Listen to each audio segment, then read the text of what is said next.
Good morning. I'm Terry Nyheis, and this is another Thursday morning chat. I'd like to talk about something I've listened to, I've wondered about for decades. It's something that's attributed to St. Paul in the Christian scriptures in Philippians 4. I've taught this before in my career life, and never really understood quite how to apply it, but knew it was very appealing to me. Paul says in his letter, "I have learned to be content whatever the circumstances. I know what it is to be in need, and I know what it is to have plenty. I've learned the secret of being content in any and every situation, whether well-fed or hungry, whether living in plenty or in want." Just that short phrase. I've learned to be content whatever the circumstances.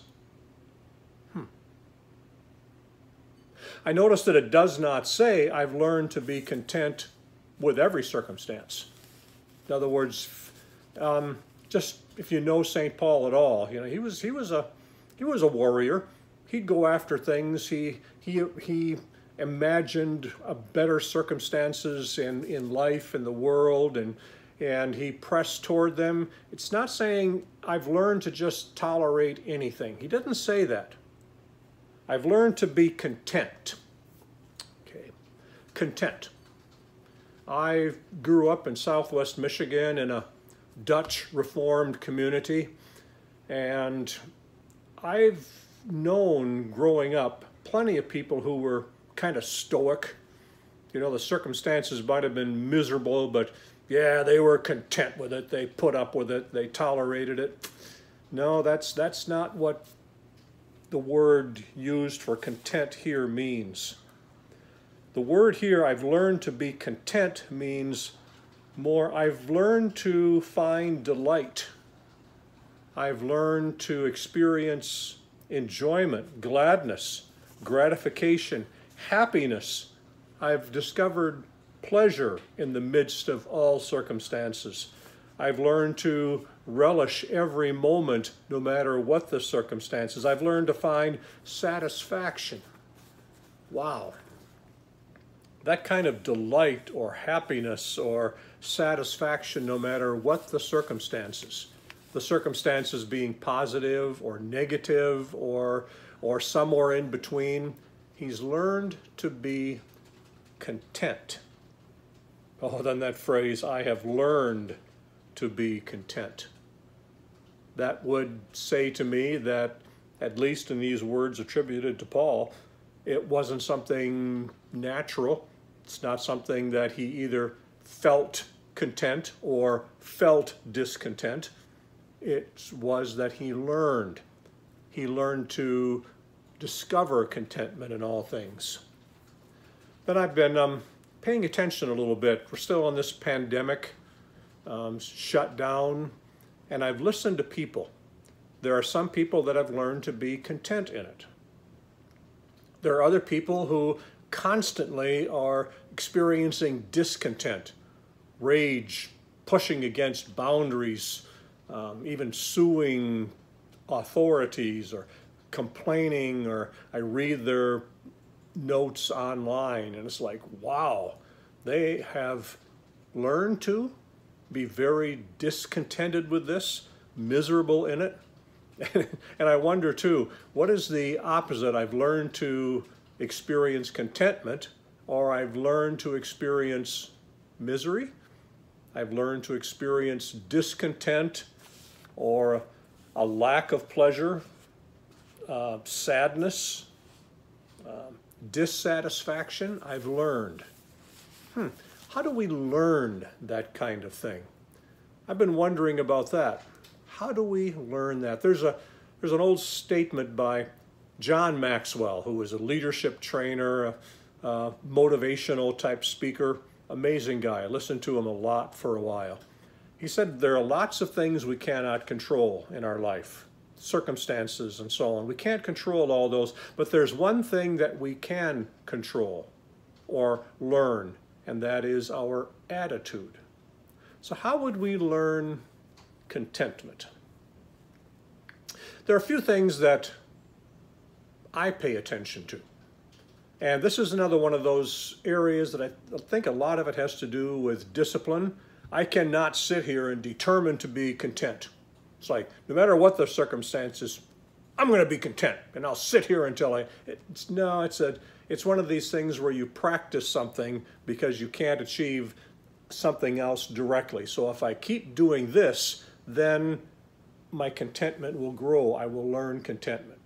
So there's some things that I pay attention to. For example, if I spend a lot of time on either online or TV, source of TV, listening to a lot of voices that are discontented, I pick that up. It's kind of infectious. That doesn't mean I ignore, things that are said that are pushing against things, or the opposite side of the positive all the time. No, I pay attention, but if I spend a lot of time in that, I pick up on it. It's almost like an infusion. It gets in my bloodstream. I'm careful about the media, that I don't overdo the negative, because if I overdo it, then I pick up the discontent. So part of it is what and who are around me. What influences do I have? So if I pay attention to that and make sure that there's a regular infusion of contentment, a regular infusion of the hopeful, of the positive, of the good, of the kind, of the compassionate, it affects me. And I meditate, whatever the circumstances, just to stop and breathe. And it seems strange. How do you learn to be content by feeling the air going in and out of your nose or across your lips and your teeth? Just to do that for a couple of minutes. It seems strange because I didn't grow up with that practice. For some reason, churches that I grew up in have lost that amazing discipline. That it'd be wonderful if people in the churches learned that simple, amazing practice of breathing. So whatever the circumstances, it's just breathing and paying attention to that. In a sense, it disconnects me from the circumstances. If the circumstances are tense, I must be tense. No, I can step back from it and be different within it. So learn contentment that way. Or just thinking through, just sitting with, and what's the cause of this discontent? Is there something that I need to do it? Is it something stirring in me that says I need to take some action, or whatever? Can I be content by thinking through the actions I'm going to take? So often, once I resolve to do something, I'm content that I have an action plan. There's something I can do. But for me, the main thing is it's just sitting, or just taking a moment to self-assess, to get back in my body versus being attached somehow with bungee cords to whatever the circumstances are. I wonder how you learn contentment. What have you done, or what could you do to learn to be content? Not content with a circumstance always. There are circumstances that I would hope I never get contented with, that I'm always hoping to, in church terms, usher in the kingdom of God, the positive, the helpful, the compassionate. I hope to always work toward that, but to learn to be content in the midst of any circumstance. What works for you? What helps you to settle in, to breathe, to say, even in the midst of challenges or great joys, or not being able to go out as we would like to do in the middle of a pandemic, or we hear a rule that comes our way and says, I don't like that, like I have to wear a mask, it's uncomfortable.